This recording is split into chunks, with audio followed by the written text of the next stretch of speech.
अस्सलाम वालेकुम, welcome to my kitchen. ये मिलीशियस कुकिंग विद नूरलैन। आज हमारे किचन में बन रहा है ढाबा स्टाइल आलू अंडे का सालन, जो कि बहुत टेस्टी भी है, बहुत हेल्दी भी है, बहुत न्यूट्रिशियस भी है।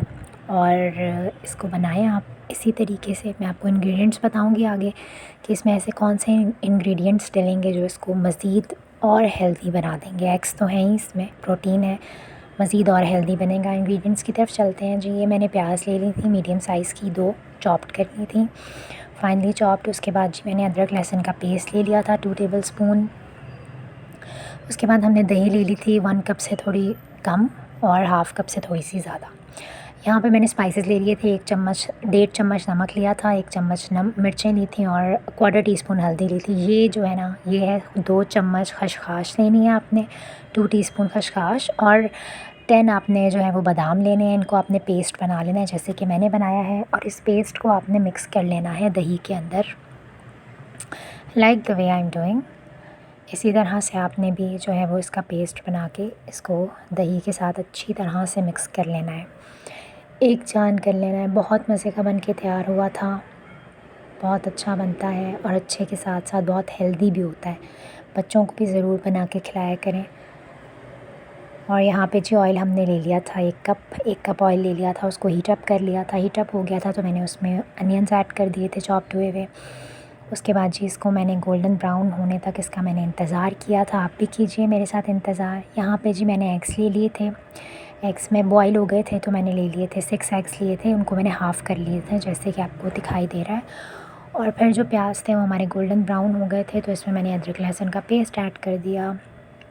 अदरक लहसुन का पेस्ट ऐड करने के बाद इसको हम 2 मिनट तक भूनेंगे ताकि अदरक लहसुन की जो खुशबू है वो अच्छी तरह से इसके अंदर आ जाए।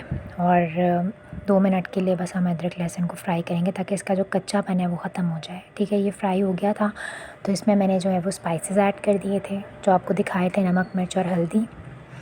अब इन स्पाइसेस के साथ मैं इसको 2 से 3 मिनट मज़ीद भूनूंगी, फ्राई करूँगी। पानी का छींटा लगाते रहिएगा साथ में। ये भून के फाइनली जो है वो तैयार हो गया था मसाला। उसके बाद मैंने इसमें जो योगर्ट लिया था हाफ़ कप से थोड़ी ज़्यादा, वो मैंने इसमें ऐड कर दी थी। ठीक है जी, उसके बाद हमने योगर्ट को अच्छे तरीके से मिक्स कर लिया था और 5 मिनट हमने इसको भूना था, इतना कि जो दही का पानी था वो ड्राई हो गया था। यहाँ पे आप देख सकते हैं कितने अच्छे से पानी ड्राई हो चुका है। अब इसके अंदर मैं जो है वो आलू ऐड कर दूँगी। 3 मैंने आलू लिए थे और उनको इस तरह इस साइज़ में जो है वो कट कर लिया था। आलू को हम 5 मिनट फ्राई करेंगे। उसके बाद हम इसमें पानी ऐड कर देंगे जितना इसको गलाने के लिए चाहिए होगा, और 8 से 10 मिनट लगेंगे आलूओं के फुली कुक्ड होने में। जैसे ही आलू फुली कुक्ड हो जाएंगे तो फिर हम इसमें जो है वो अपने क्या नाम लेते हैं, सॉरी, अभी हम पानी डाल के इसको कवर करके 8-10 मिनट के लिए रख देंगे। उसके बाद जी साइड बाय साइड पे हम जो है वो रोटी भी बना रहे थे, गरम गरम रोटियाँ,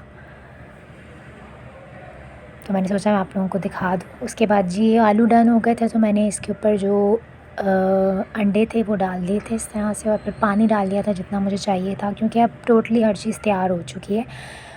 फिर मैंने इसके ऊपर कोरिएंडर लीव्स को स्प्रेड कर दिया था, स्प्रिंकल कर दिया था इस तरह से, और ग्रीन चिलीज़ रख दी थी, 2 ली थी मैंने, उनको मैंने 4 में जो है वो कट कर लिया था।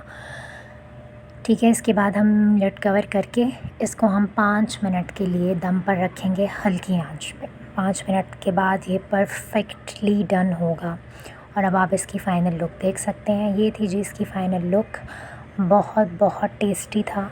आप लोगों को जब तक पता नहीं चलेगा जब तक आप लोग ट्राई नहीं करेंगे, तो ट्राई कीजिएगा इसको, मुझे अपना फ़ीडबैक दीजिएगा, मेरे चैनल को सब्सक्राइब कर दीजिएगा, लाइक कर दीजिएगा, शेयर कर दीजिएगा दूसरों के साथ भी। अपना बहुत सारा ख्याल रखिएगा। इंशाल्लाह आपसे बहुत जल्द एक न्यू वीडियो के साथ मिलेंगे। तब तक खुदा हाफ़िज़।